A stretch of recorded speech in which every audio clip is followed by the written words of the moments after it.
We are on the record for the hearings and the matters listed in the North Dakota Industrial Commission hearing docket for June 19th. I am David Garner, hearing examiner for these hearings.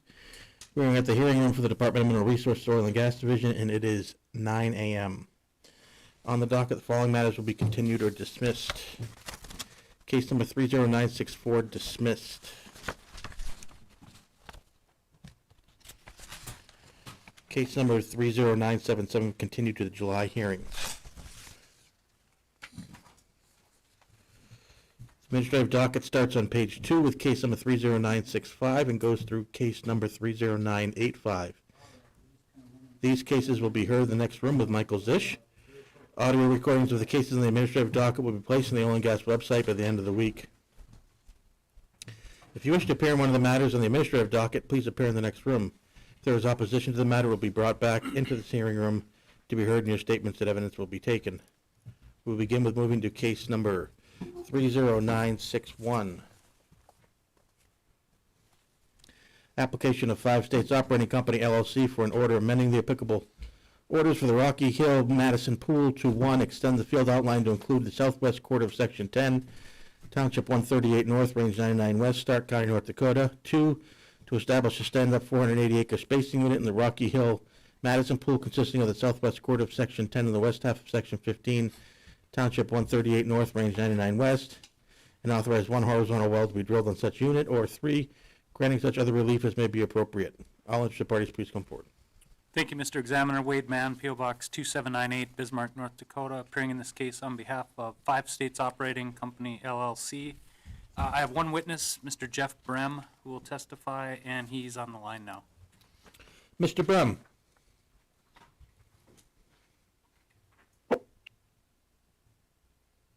Mr. Brem? Yes, I'm here. Do you solemnly swear or affirm under the penalties of perjury the testimony you're about to give in this matter will be true and correct to the best of your knowledge and belief? Yes, I do. Jeff, can I have you state your name for the record and tell us by whom you're employed in what capacity, and give us your business address? Okay. My name is Jeffrey Brem. I am CEO of Phoenix Energy Partners, a consultant for 5 States Operating. My business address is 4702 Gladesdale Park Lane, Katy, Texas, 77450. And Jeff, have you previously testified before this commission? I have, yes. Have you had your qualifications received as that of an expert? I have, yes. And are you familiar with the proposed spacing unit that we'll be discussing today? I am, yes. I'd move the testimony of Mr. Brem be received as that of an expert. Motion granted. Jeff, let's start with exhibit number 1. Can you just kind of take us through the proposed spacing unit, identify that, and kind of what we're looking at today? Right. Okay, so what we're requesting here is an extension to the Rocky Hill field by adding the southwest quarter of Section 10. And this is sort of built onto the previous request for a field extension, which I believe was case number 30807, I think 2 months ago. So this is kind of an amendment to that. Yeah. Yeah, and good point on that, Jeff, and just some context for the commission. We do have, there's some pending cases for 5 states, one of them being the extension of the Rocky Hill field to include 14 and 15 and then establish some spacing units. And one of those that you'd previously requested in that case, I believe, was the west half of 15 as a 320-acre spacing unit.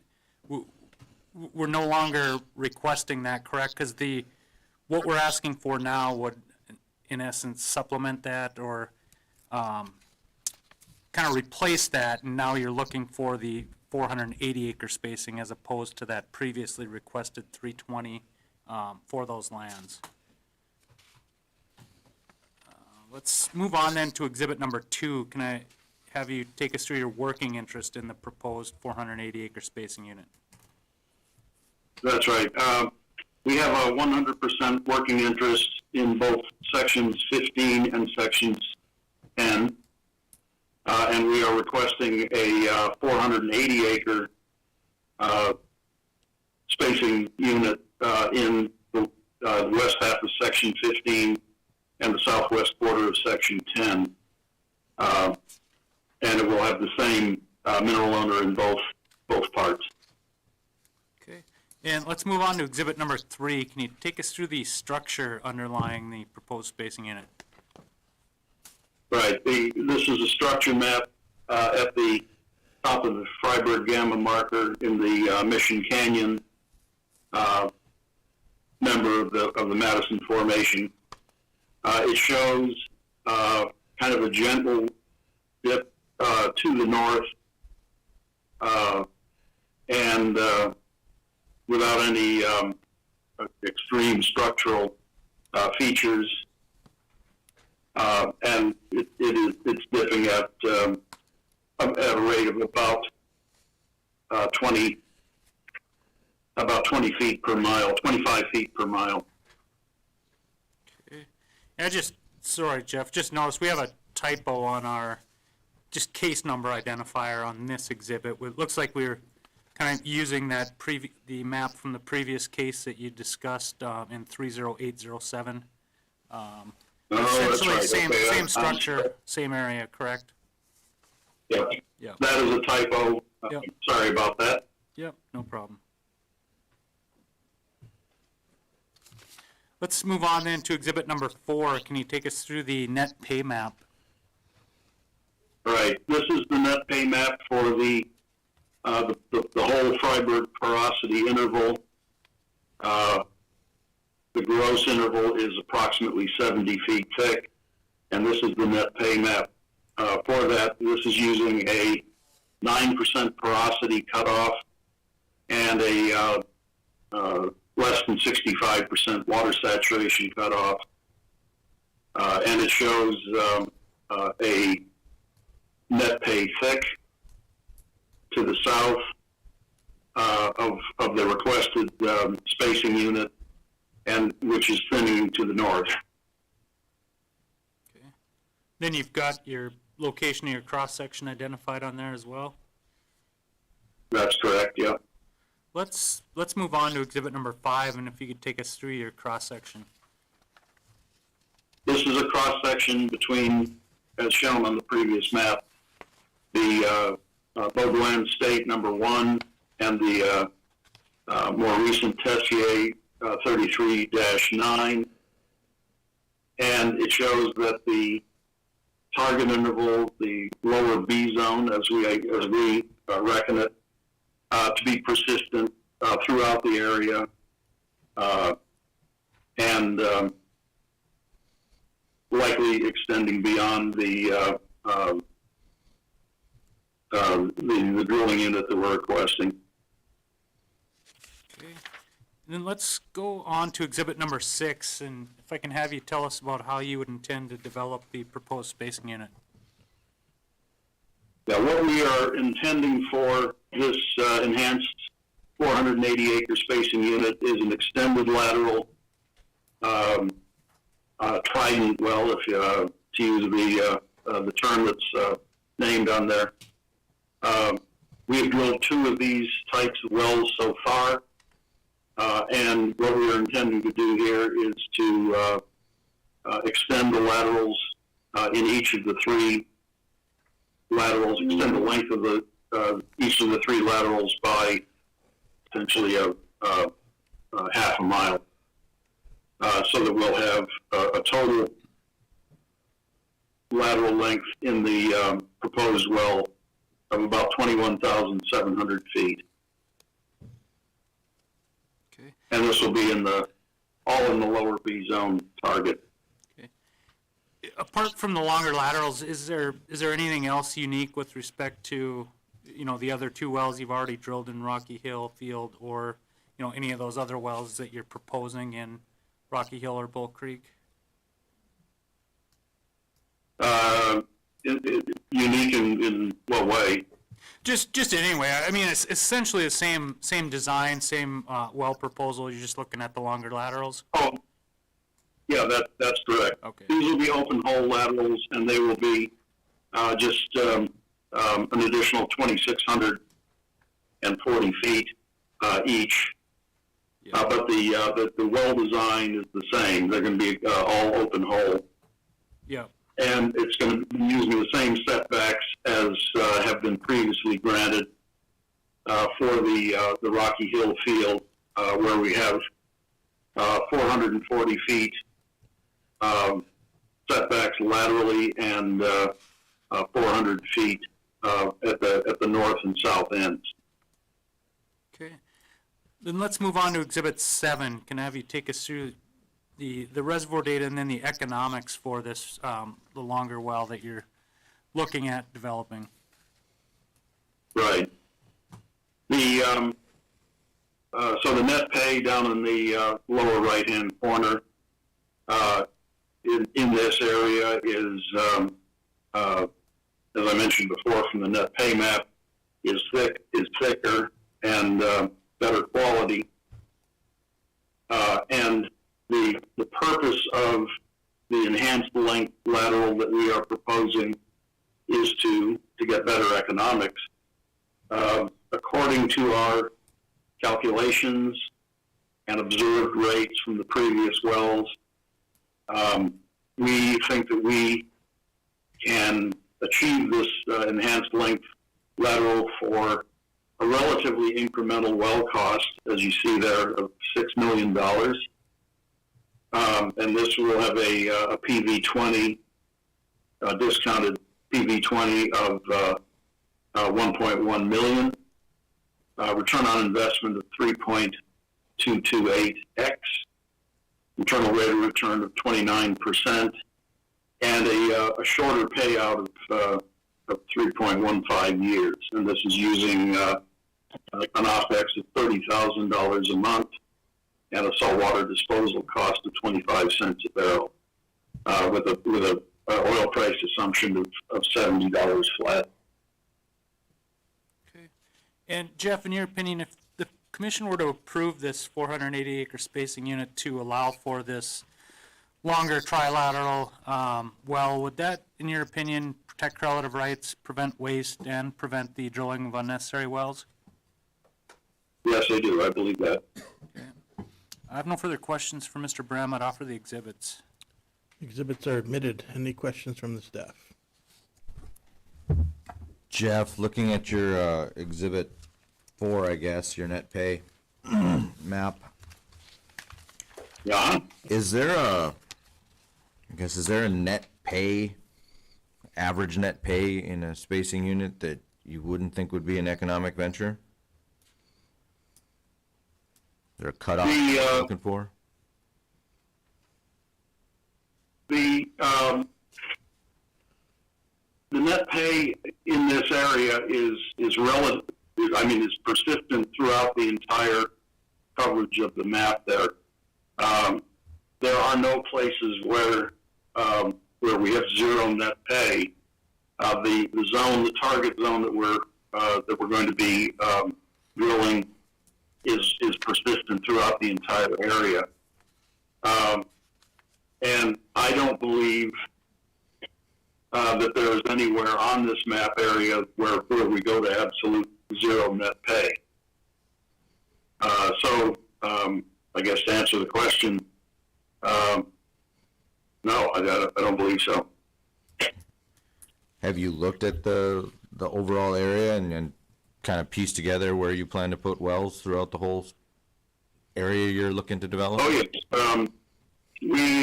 I've actually mapped a very, very large area in over 3 counties, and we've identified areas that that are going to be conducive to this type of development. So, in other words, where we have thick net pays and persistent net pays that are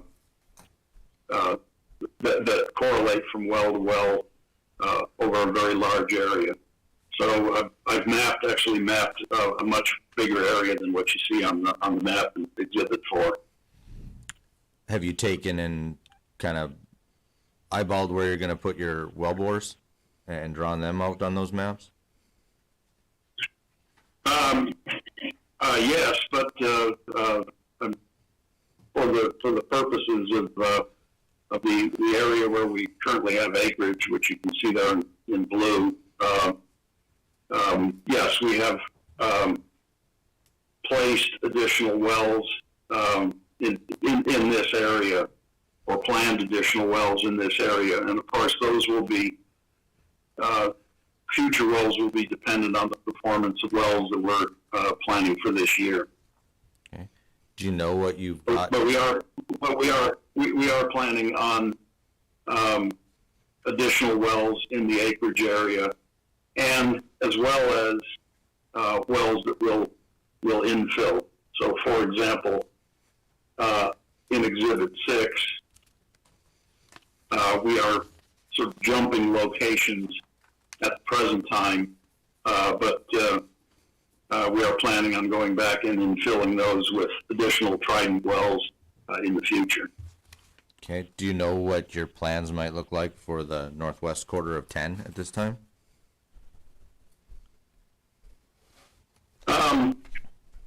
The northwest quarter of 10,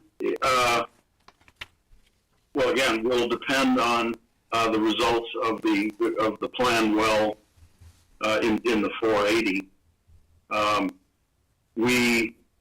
As we go to the north, we do run out of well control between the Tessier well and then the next group of control wells, which are about 3 miles to the north.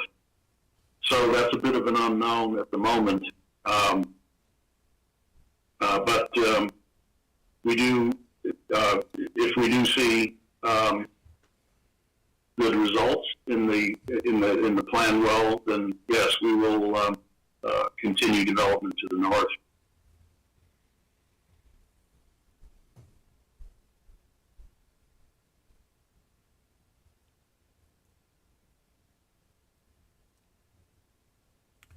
Would you be willing to submit, I guess, exhibit that kind of like your Exhibit 6, where you depict some of the additional wells to be drilled in the area that would depict the wells you're currently planning to potentially drill?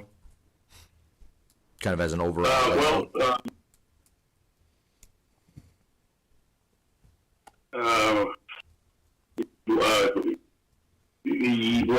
yes. A lot of it is going to depend on accessibility of where we can put well locations that don't interfere with other operations, other surface operations in the area. A lot will depend on the performance of the 3 wells that you see in Exhibit 6 for this year, and a lot of it will also depend on the spacing, the future spacing that we may ask for. For example, if the 480 acre well is successful, we may ask for other 480 acre spacing units that are similar. So that will require us to sort of maybe rearrange our plans a little bit. So beyond plans for this year, our plans for, say, next year are not set in stone. They're kind of dependent on the results that we see this year. We are pleased with the results that we've gotten so far, and we're attempting to enhance those further. Okay, I think that's understood, and we can work with that. But it would probably be helpful to see what you're, at least at this point in time, planning to put together for the acreage in the area, so we're looking at it, making sure we're not stranding anything. Right, I understand that. But yes, I'll see what I can come up with for that. Okay, thank you.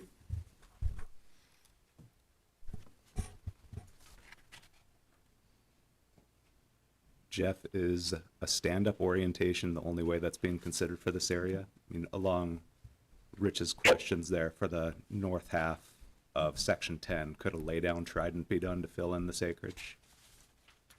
Certainly, there does not appear to be any preference for a stand-up. Now, the two that we drilled so far are stand-ups, and they're also toe-up. This well that we're planning here will be a toe-down. I don't know if that makes a difference or not. It doesn't appear to in any of the legacy production.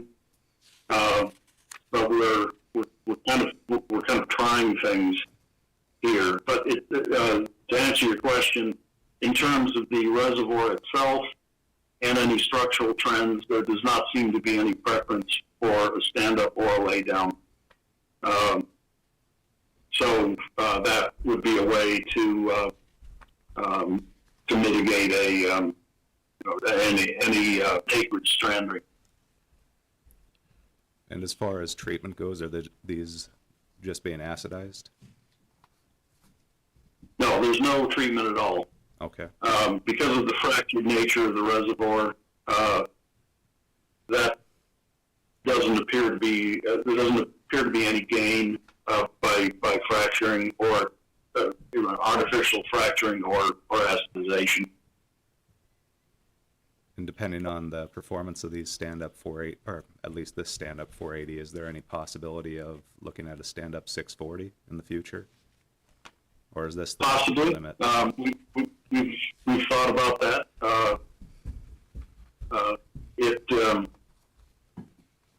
Again, that's going to depend on what the performance of this well is, and things like anticipated pump sizes and surface facilities to handle increased fluids from an increased well length. Okay, thank you.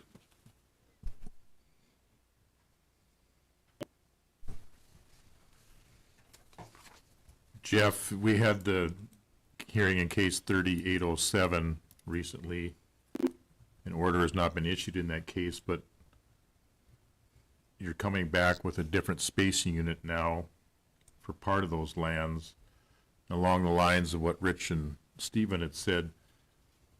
If you're going to bring this stuff to us piecemeal like this, it's pretty hard for us to fit everything together with these rectangular blocks. So keep that in mind in the future. If you have a plan for an area, it might be easier to space an area so we can see how everything's going to fit together.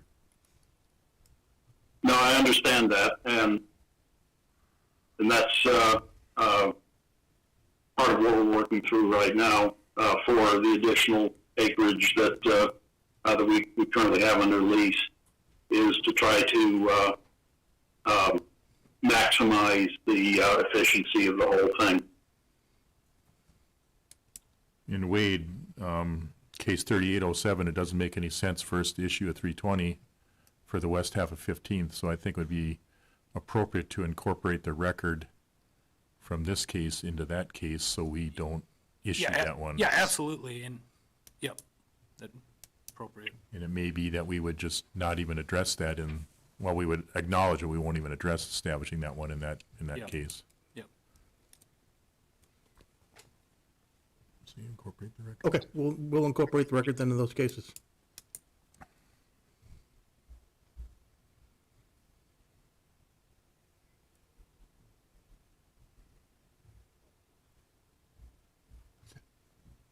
And how long do you need to provide the supplement? So, Jeff, on that kind of supplemental development map that we were discussing, what are you looking at for a time frame? Couple weeks work? Oh no, I already have several versions of it worked out already. I can finalize that. I would say within the next week. Okay, sweet. June 26th? June 26th? That's going to give you enough time, Jeff? That sounds right. Okay, we Yeah, will, that'll be sufficient. Okay. we'll keep the record open in this case until June 26th. And that concludes our hearing for case. I would add one thing. Keep in mind that that any future development may include a combination of a request for 480 acre and 320 acre dwelling units Yeah, in order to cover everything so that there's no stranded acreage. yep, and we can identify that on the map that we submit, and I think Mr. Suggs indicated that he understands that, things can change and fluctuate, so. That's right.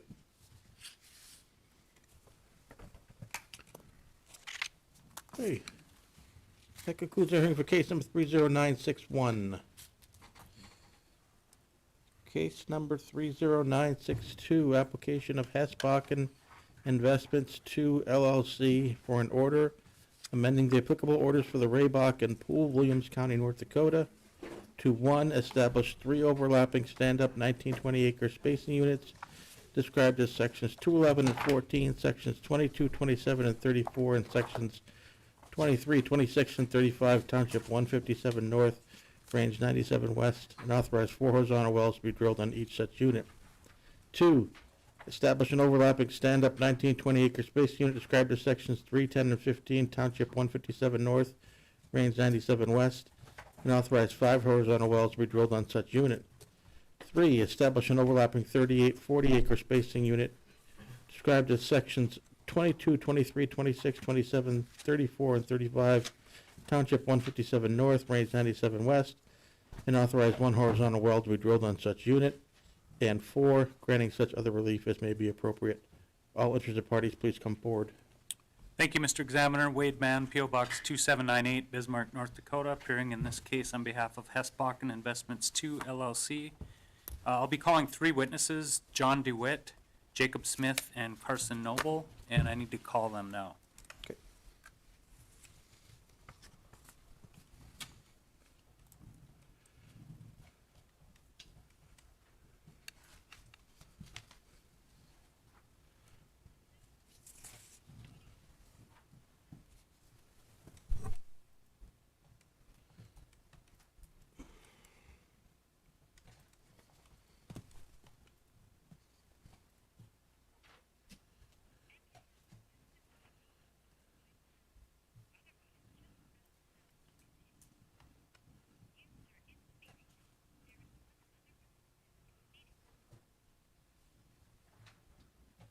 Hey, John, can you hear me?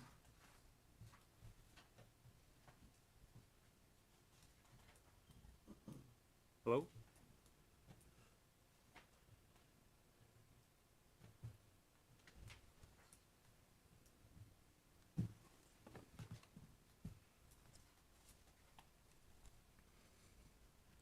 Can you guys hear me?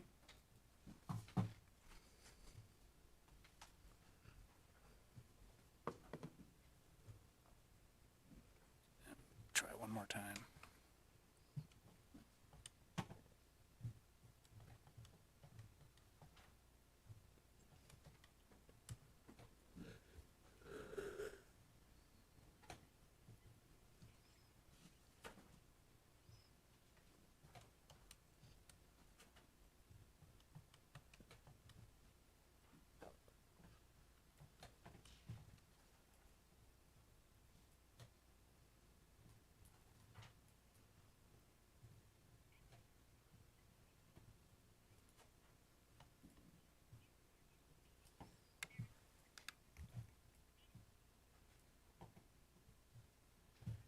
John, can you hear me?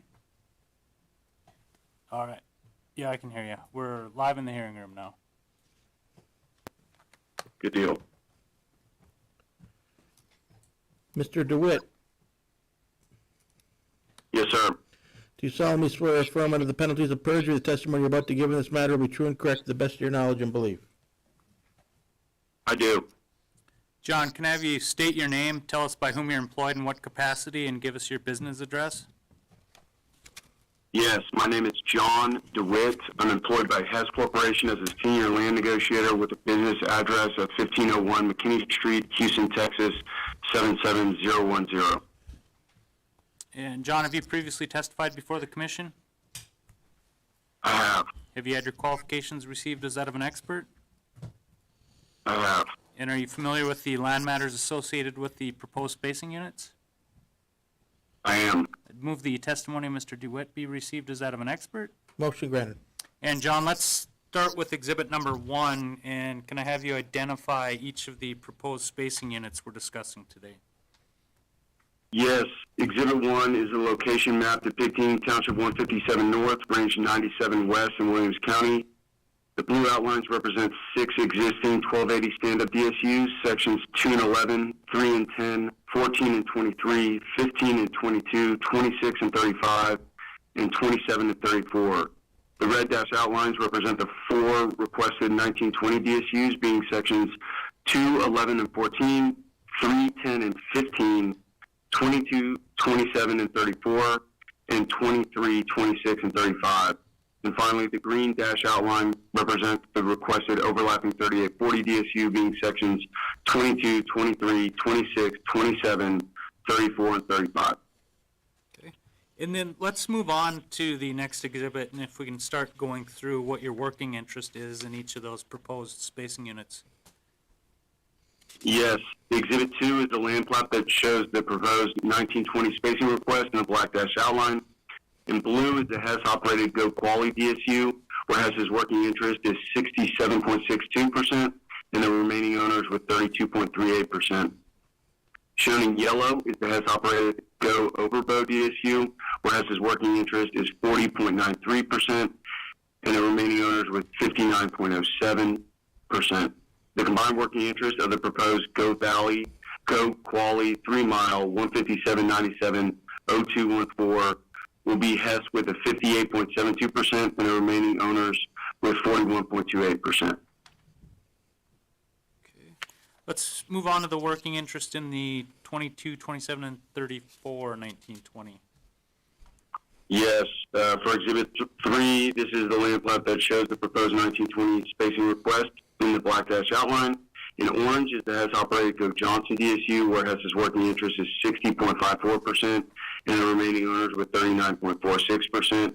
In gray is the Hess-operated Go Duffy DSU, where Hess's working interest is 62.31%, and the remaining owners with 37.69%. The combined working interest of the proposed Go Duffy 3 Mile 157.97 3422 DSU will be Hess with 60%, and the remaining owners with 38.28%. Okay. Then moving on to the 1920 consisting of 23, 26, and 35. Yes, for Exhibit 4, the land plat showing the proposed 1920 spacing request in the black dash outline. In yellow is the Hess-operated Go Overbow DSU, where Hess's working interest is 40.93%, and the remaining owners with 59.07%. In green is the Hess-operated Go Hickle DSU, where Hess's working interest is 75.33%, and the remaining owners with 24.67%. The combined working interest of the Go Hickle 3 Mile 157.97 3523 will be Hess with 63.86%, and the remaining owners with 36.14%. Okay. And then 3, 10, and 15, your working interest in that 1920? Yes, for Exhibit 5, this is the 1920 spacing request in the black dash outline. In green is the Hess-operated Go Reed DSU, where Hess's working interest is 72.19%, and the remaining owners with 27.81%. In orange is the Hess-operated Go Johnson DSU, where Hess's working interest is 60.54%, and the remaining owners with 39.46%. The combined working interest of the Go Reed 3 Mile 157.97 0315 will be Hess with 68.30%, and the remaining owners with 31.70%. Okay. Then moving on to the 3840 in Exhibit 6. Yes, for Exhibit 6, this is the proposed 3840 in the black dashed outline. In orange is the Hess-operated Go Johnson DSU, where our working interest is 60.54%, and the remaining owners with 39.46%. In gray is the Hess-operated Go Duffy DSU, where Hess's working interest is 62.31%, and the remaining owners with 37.69%. In yellow is the Hess-operated Go Overbow DSU, where Hess's working interest is 40.93%, and the remaining owners with 50.07%. In green is the Hess-operated Go Hickle DSU, where Hess's working interest is 75.33%, and the remaining owners with 24.67%. For the combined proposed Go Duffy 3 Mile LE 15797 3422 DSU will be Hess with 62.79 and the remaining owners with 37.21%. Okay, I have no further questions that offer exhibits 1 through 6. Exhibits are admitted. Any questions from the staff?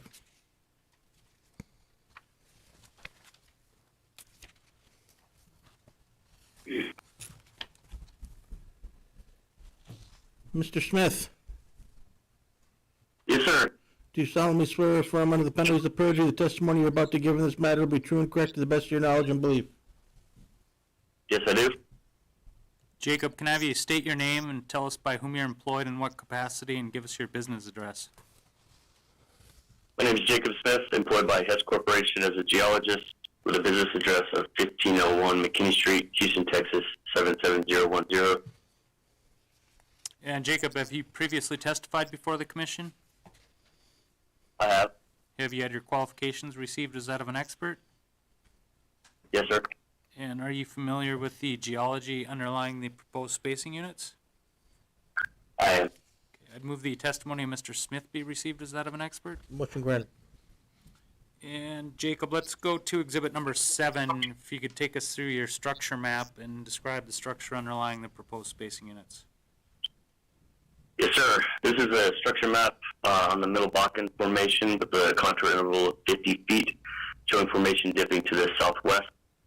The A to A prime purple line represents the wells used in the cross-section in the next exhibit. Okay. Let's move on to exhibit number 8, and if you could take us through that cross-section.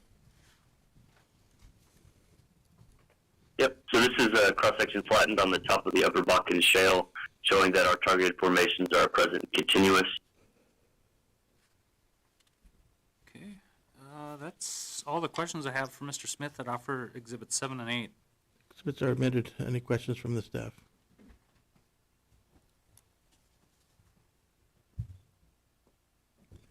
Mr. Noble, Yes.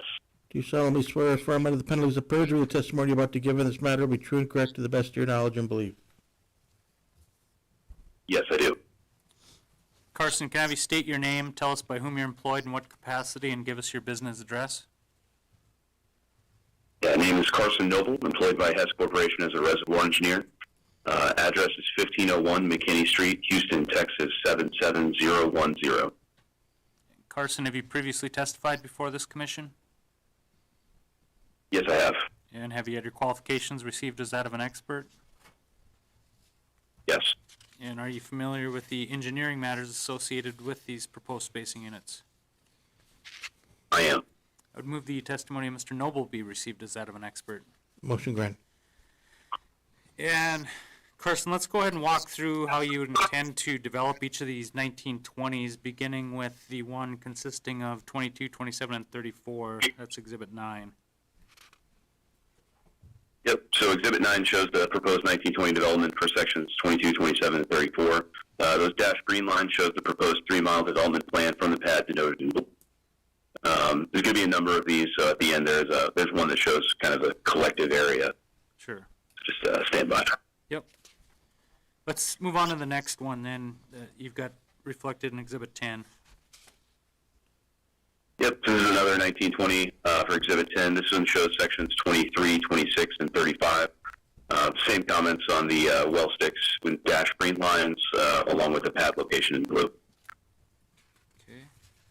Then moving on to Exhibit number 11, that 3840 between those two.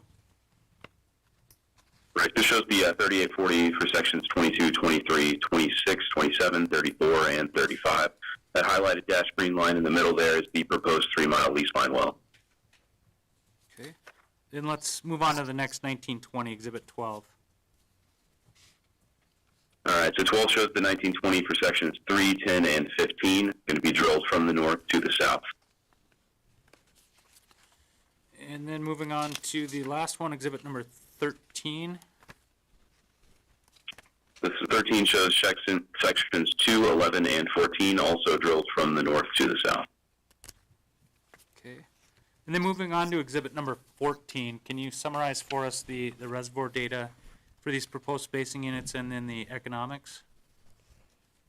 Yeah, so this shows the reservoir and economic summary for a single 3-mile Middle Bakken well in the Goliath area. The expected EOR is about 800,000 stock tank barrels, roughly a 4% recovery factor. The economics would run at $60 a barrel WTI flat, also with 100% working interest assumed. The expected NPV of this is about $11.2 million, with a rate of return just a little over 100%. Then the next exhibit, that's the sort of full development picture that you're showing, exhibit 15. Yeah, that's correct. So this shows the pads that we're drilling from the south and spacing from the south to the north. Just trying to make sure that we, kind of space this entire area so it doesn't look like we're leaving anything behind. Right. So Carson, in your opinion, if the commission were to approve these spacing units to allow for the development that you've described, is that going to prevent waste, protect relative rights, and prevent the drilling of unnecessary wells? Yes, it will. Okay, I have no further questions for Mr. Noble. I'd offer exhibits 9 through 15 as well as the gas capture plan affidavit. The exhibits are admitted. Any questions from the staff? Carson, how would you be infilling this area? Would you be batch drilling this entire area, moving pad to pad, or what's the plan here? Yeah, so the plan right now, sorry, I'm getting a little bit of feedback. The intention is to go first to one of these pads roughly in the middle of 2026, and then basically we're going to drill one pad apiece per year up through roughly mid to late 2029. So it won't be immediately all at once, but it will be over the course of roughly a 3-year span.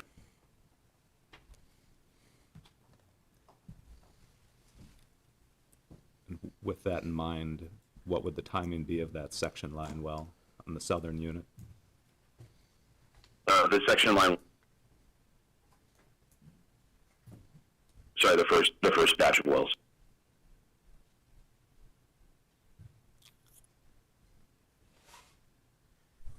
You want to say that again? I think you cut out a little bit on our end. Gotcha. So that's going to be in middle of 2026 in the first batch. So the section line well will be drilled, off the bat.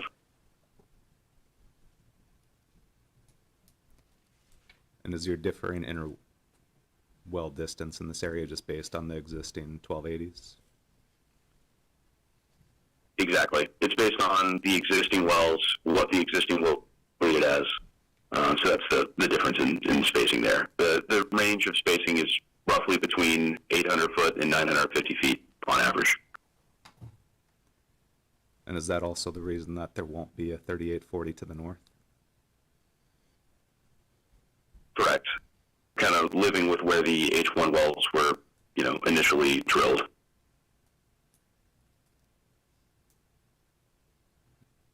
How far off the section line will that 3840 be drilled? Or is it right down the section line? It's going to be roughly right on the section line. Okay, thank you. Carson, looking at exhibit 15, it's not obvious to me, why are you drilling 5 wells in the upper left stand-up 1920 and only 4 in the other ones? So it's based on the completion. Sorry, getting a little feedback there. It's based on the completion of the existing H1 wells.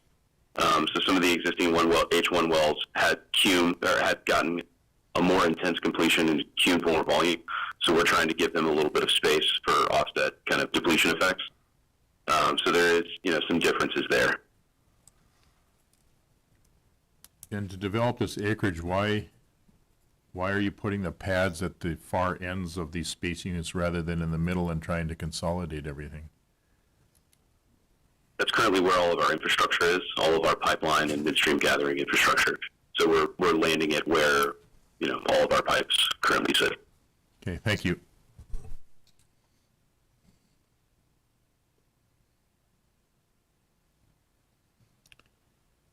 That concludes our hearing for case number 30962.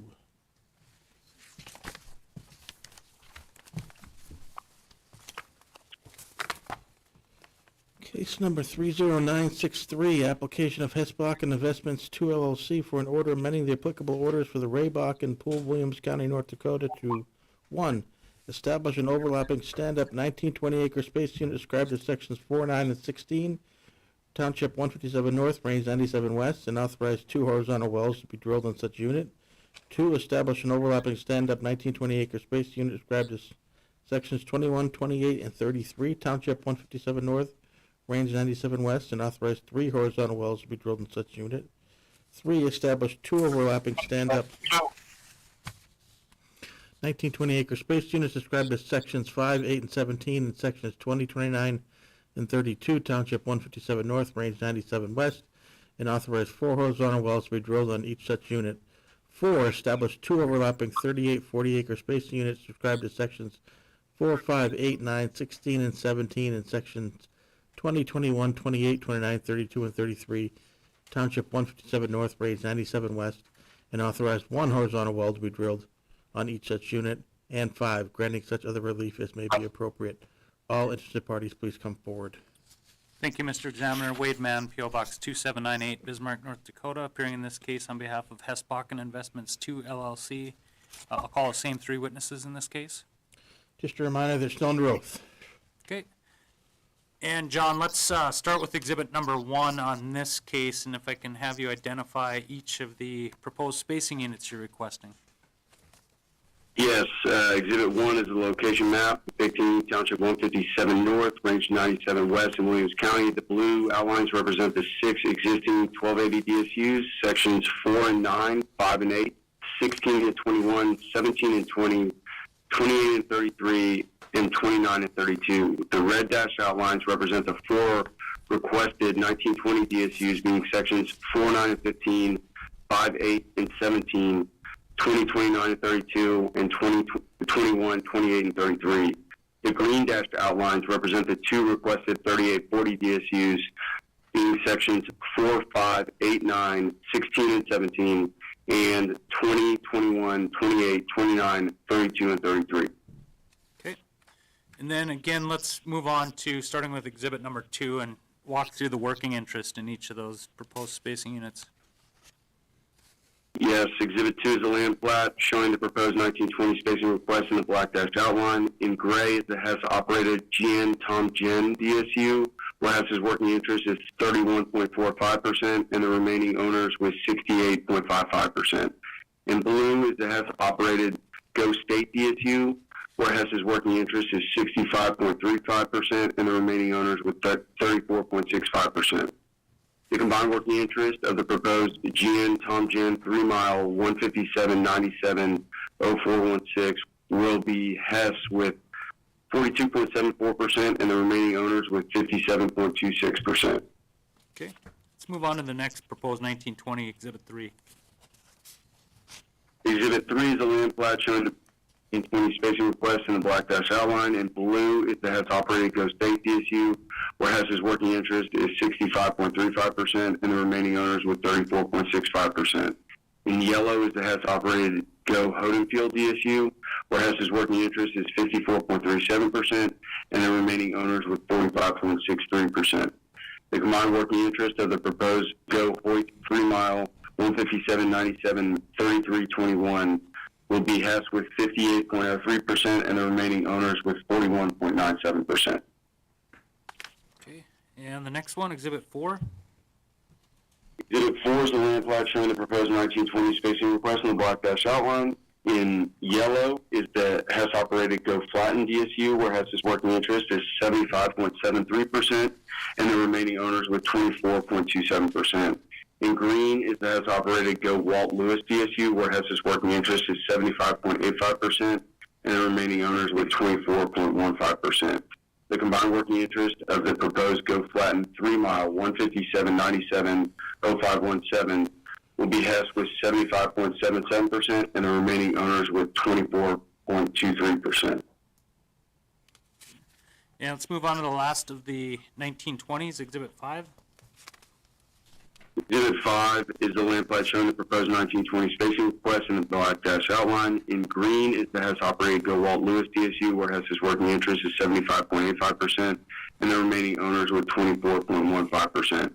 In orange is the Hess operated Go During DSU, where Hess's working interest is 43.65%, and the remaining owners with 56.35%. The combined working interest of the proposed Go During 3-mile 157.97.3220 DSU will be Hess with 54.38% and the remaining owners with 45.62%. Okay, and then moving on to the 3840s, Exhibit number 6. Yes, exhibit number 6 is a land plat showing the first 3840 spacing request in the black dash outline. In yellow is the Hess operated Go Flatten DSU, where Hess's working interest is 75.73% and the remaining owners with 24.27%. In green is the Hess operated Go Walt Lewis DSU, where Hess's working interest is 75.85% and the remaining owners with 24.15%. In gray is the Hess operated GN Tom Jen DSU, where Hess's working interest is 31.45% and the remaining owners with 68.55%. In blue is the Hess operated Go State DSU, where Hess's working interest is 65.35% and the remaining owners with 34.65%. The combined working interest of the proposed Go Flatten 3-mile LE 157.97.0517 will be Hess with 59.25 and the remaining owners with 40.75%. Okay, and Exhibit 7. Exhibit 7 shows the proposed 3840 spacing request in the black dash outline. Shown in green is the Hess operated Go Walt Lewis DSU, where Hess's working interest is 75.85% and the remaining owners with 24.15%. In orange is the Hess operated Go During DSU, where Hess's working interest is 43.65% and the remaining owners with 56.35%.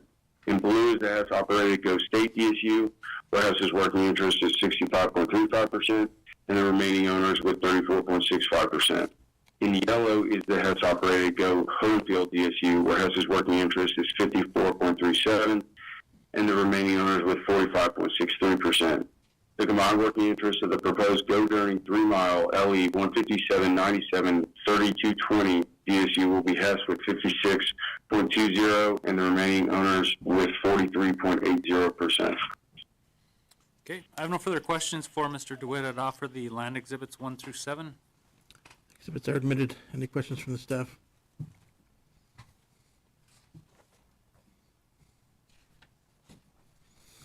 You can proceed, Wade.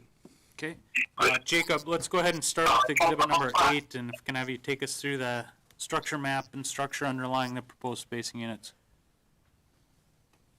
Yes, sir. This is also a structure map on the Middle Bakken Formation with a contour interval of 50 feet, showing formation still dipping to the southwest. And you can see our A to A prime. Those are the wells that I used in the next exhibit's cross-section.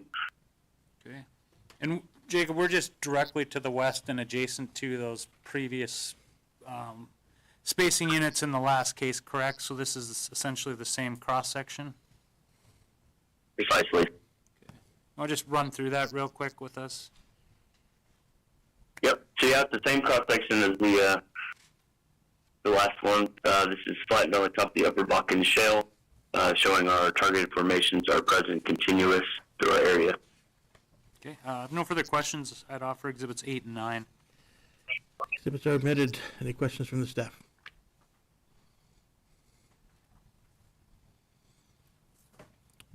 You can proceed. Okay, and Carson, let's start with exhibit number 10 and kind of walk through what your proposed development's going to look like for each of these spacing units. Yes, so exhibit number 10 shows the proposed 1920 development for sections 21, 28, and 33. Those dashed green lines show the proposed 3-mile development from the pad location denoted in blue from the south. Okay, and exhibit number 11, the next 1920. Exhibit 11 shows sections 20, 29, and 32, also being drilled from the south to the north. Okay, and then Exhibit 12, development on that 3840 between those previous 1920s. Yep, so this 3840 for sections 20, 21, 28, 29, 32, and 33. The highlighted dashed green line in the middle there is the proposed 3-mile lease line well. It's going to be drilled about 50 foot left of the lease line, Okay. west specifically. Okay. Then moving on to Exhibit 13, the next 1920.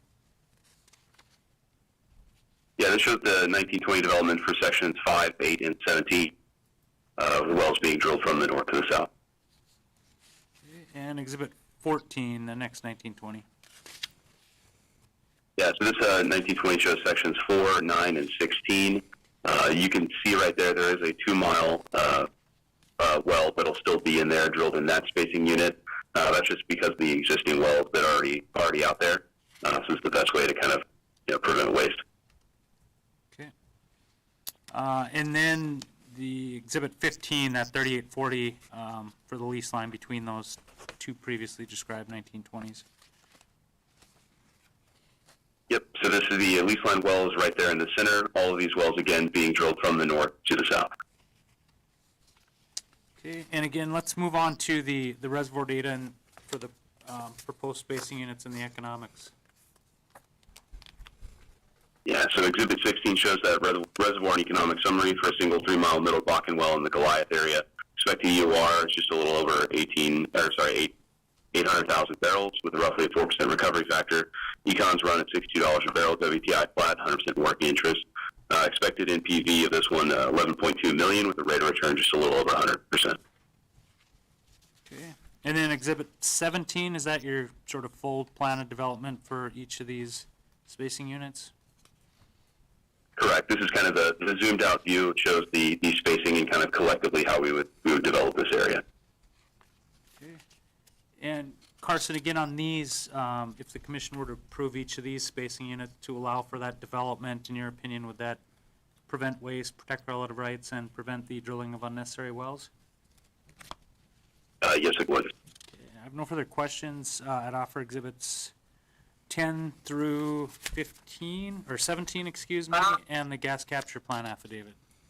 Exhibits are admitted. Any questions from the staff? Carson, again on your Exhibit 17. What is the timing for development of this area?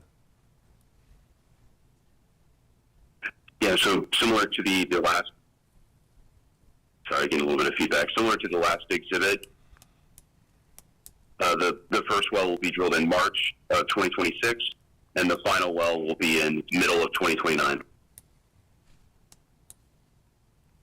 And are those section line wells going to be drilled right on the section line?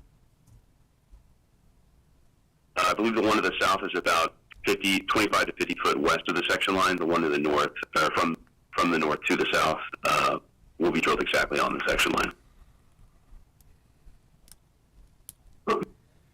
And then that, looking at your northeastern pad, that eastern well on 4 and 9, is that going to be drilled on a 1280 basis? Yes, it will. Okay, thank you.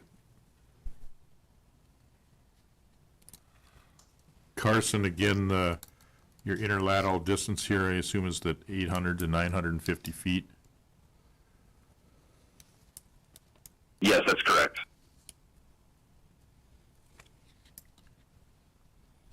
And your pads, again, are based on where your infrastructure is? Exactly, sir. Yeah, these spacing units are directly to the west of the prior case. The infrastructure's along the northern and southern portion of what's shown in this map. Thank you.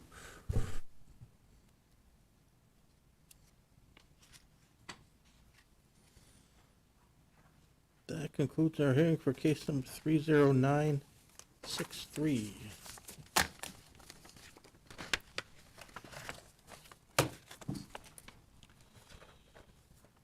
Case number 30964, application of Burlington Resources Oil and Gas Company LP for an order amending the applicable orders for the Little Knife Bakken Pool to authorize up to 2 horizontal wells to be drilled on an overlapping 2560 acre space unit described as sections 2, 3, 10, and 11, Township 147 North, Range 97 West, Dunn County, North Dakota. Or granted other relief as may be appropriate. This case has been dismissed. That concludes our hearing for case number 30964.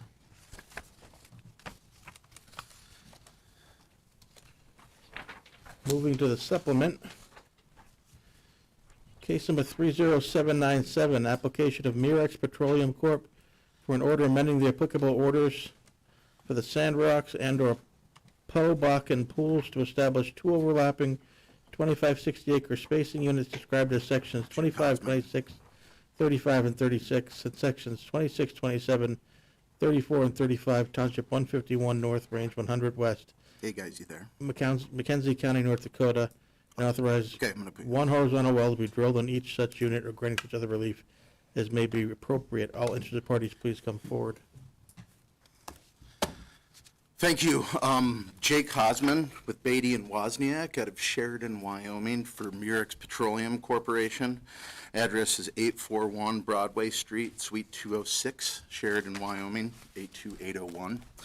I have with me today on the conference line Scott Nonhoff, the VP of the Reservoir Group for Murex Petroleum Corporation, as well as Sam Jim Fortone, the land manager of Murex Petroleum Corporation, here today to testify in case 30797.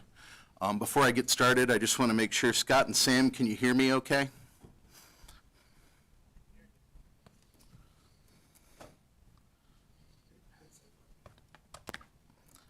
Can you hear me okay, guys? Yes, we can. Okay, apologies. So, case 30797, as we indicated, is a overlapping lease line well application. I have Sam Jim Fortone here to present what are marked exhibits 1 through 3, and then Mr. Nonhoff to testify to exhibits 4, 5, 6, and 7. We'll start with Mr. Jim Fortone. Okay? I'll swear him in. Okay. Mr. Jim Fortone, Yes. do you solemnly swear or affirm under the penalties of perjury the testimony you're about to give in this matter will be true and correct to the best of your knowledge and belief? Yes.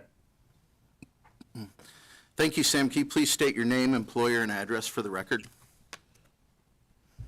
Sam Jim Fortone, the land manager, we have Murex Petroleum Corporation.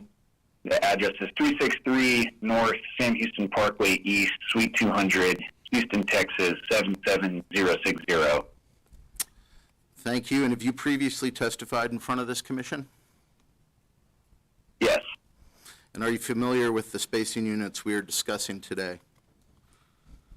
Yes. And have you prepared exhibits or have you had exhibits for this hearing prepared under your guidance and direction? Yes. Sam, starting with Exhibit 1, can you just give an overview of our general location of this application? Yes. Exhibit 1 is just a general locator map of the spacing unit that we're looking to develop along with the lease lines. Okay, and can you give a brief description, too, of the base 1280 spacings that are previously in effect here? Yes, it's sections 26 and 35. Slide over to Exhibit 2 there. Murex's spacing unit highlighted in green in sections 26 and 35, 1280. On the east side, 25, 36 is a 1280 operated by Hess. And then moving over to our west, 22 and 27 were 12. That's a 1280, and then to the south it's 34, and then it should be section 3 to the south of 34 there for the next 1280.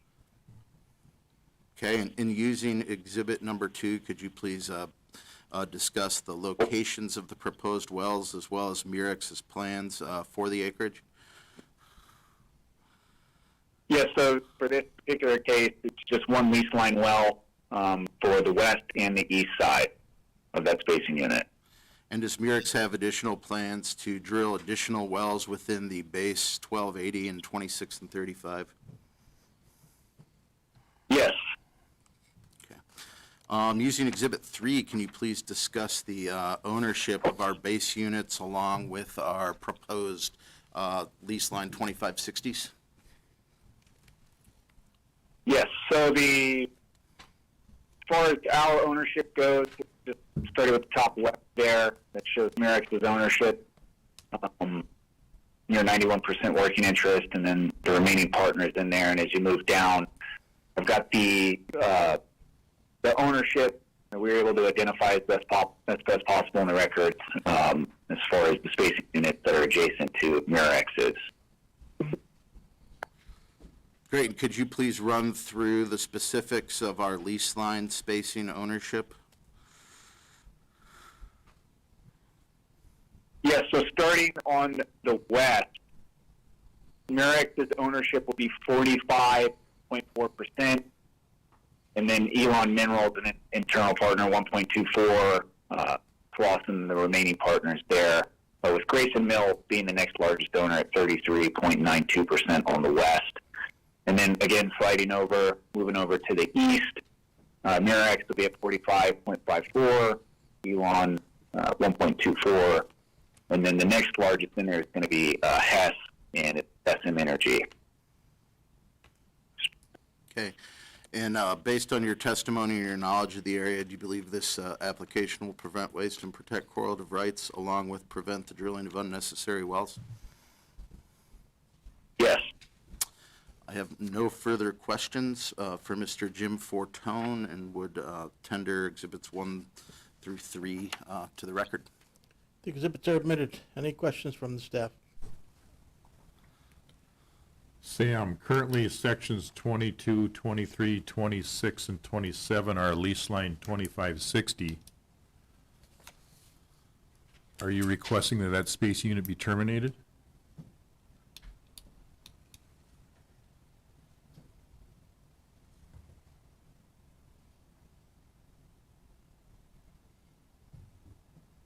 My apologies, sir. Would you repeat 23, 27, and 26? You have as a 2560 in there? So currently a lease line 2560?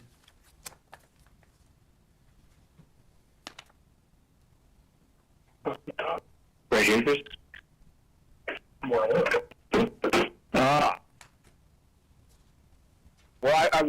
we weren't aware of that. Between 23, 26, and then 22 and 27, there's 2560 spacing there. That's what my records show, yes.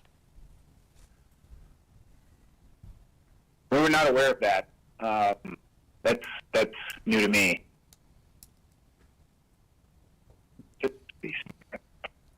Right.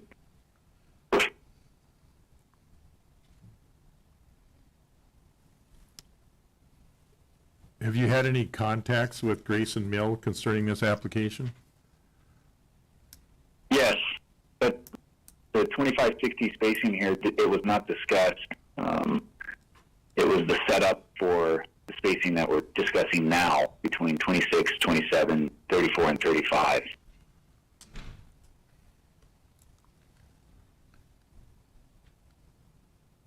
We can go on to the next witness, but I'll confirm that spacing unit, and then we can maybe recall Sam.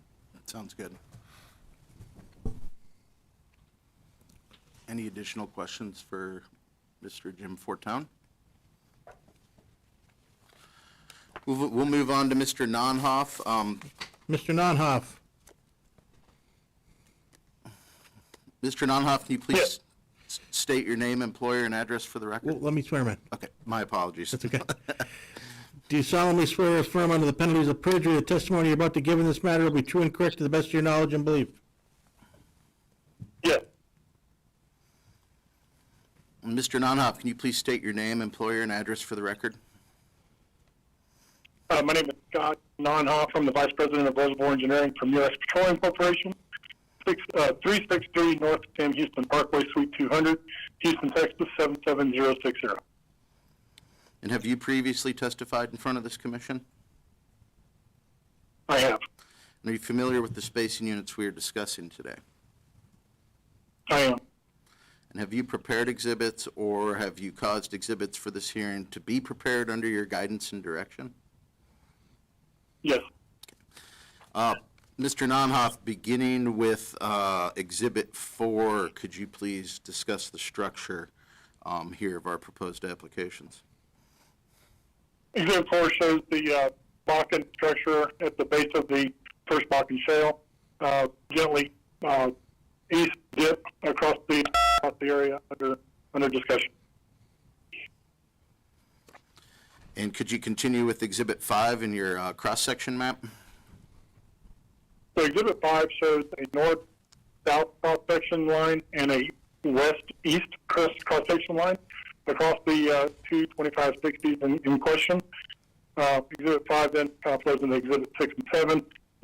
Exhibit 6 is the north-south cross-section, A to A prime, showing 3 wells, showing the Bakken sand, the first Bakken sand, been about 40 feet thick and very continuous across the acreage in question. Exhibit 7 is the west to east cross-section, B to B prime, again showing a very consistent Bakken sand across the area. And based on these exhibits, does Murex believe that the target formations are present, continuous, and form a pool under the acreage we are requesting lease line spacing for? Yes, we do. Okay. If you could continue on with Exhibit number 8. Exhibit 8 shows the economics and the reserves for these two per 2560 DSUs. The economics assume a $8.5 million investment. Net present value is going to be about $9.7 million with a rate of return greater than 50% and a discounted return of investment of 2.15. Okay, and could you give a little more detail on our reserves as well? Reserves are based on volumetrics with 15% recovery factor, about 6 million barrels per 2560 DSU, which correlates to decline curve analysis in the area as well. Great. And based on your examination of the area and your exhibits, do you believe this application will prevent waste, protect correlative rights, and prevent the drilling of unnecessary wells? I do. I tender Mr.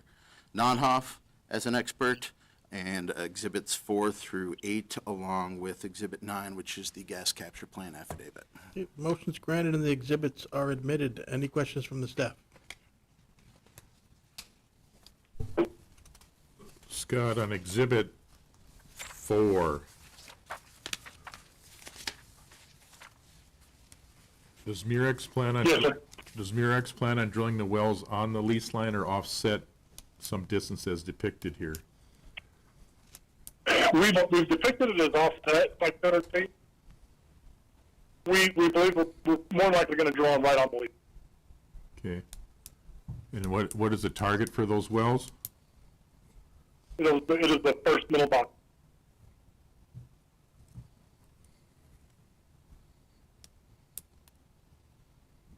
And do you know approximately where the surface locations for those wells might be? The surface location is going to be south of our Bradley Mark location, which is, if you look at, it's in section 2. If you look at the Exhibit 2, the Bradley Mark location is about right there in the center of 35. We're just going to be on the other side of the road from that. So you plan on drilling these 2 lease line wells plus your infill wells from one pad? Yes, sir.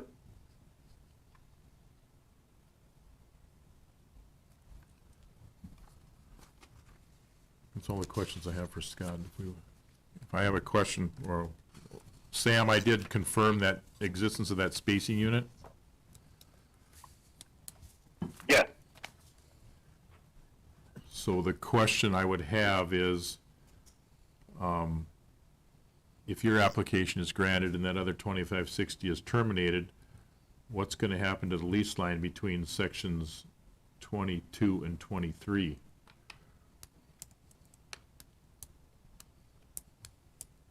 Well, we think there's still some opportunity to drill 2560 even further north there. That we'll have to go back and look at the spacing to the north. But as far as our discussion went with the operators in the area, the main reason that there was no interest in continuing to drill further north, or lesser interest in continuing to drill further north, was for frac protect reasons. That there's approximately, once you even get north of 23 and 24, there's another 6 or 7 laydown laterals north of 23 and 24. So on the east side there, you'd be looking at frac protect some 12 to 13 wells just on the east side. And then in addition, there's more laydown laterals moving on the west side as well. So there was a considerable amount of wells that would experience downtime and considerable expense there to frac protect those wells, developing that particular lease line.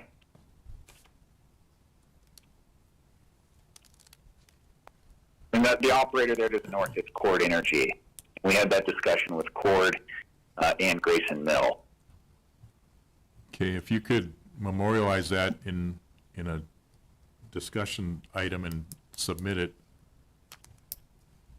and then confirm that lease line 2560 of 22, 23, 26, 27, that should be terminated. And note in there your discussions with Grayson Mill, since it was a predecessor to Grayson Mill that established that 2560. Yes. Okay. Okay, thank you. Do you want to leave the record open for him to submit that? How long would you like to leave the record open for that submission? Sam, I know we'll need to discuss, but about how long do you think we'd need to prep that narrative? I was going to suggest a week, but I want to make sure it works with your schedule. A week worked. Okay. Okay, we'll keep the record open until June 26th. June 26th. Sounds great. Anything further? That concludes our hearing for case number 30797. And with that, that concludes our hearings for the day.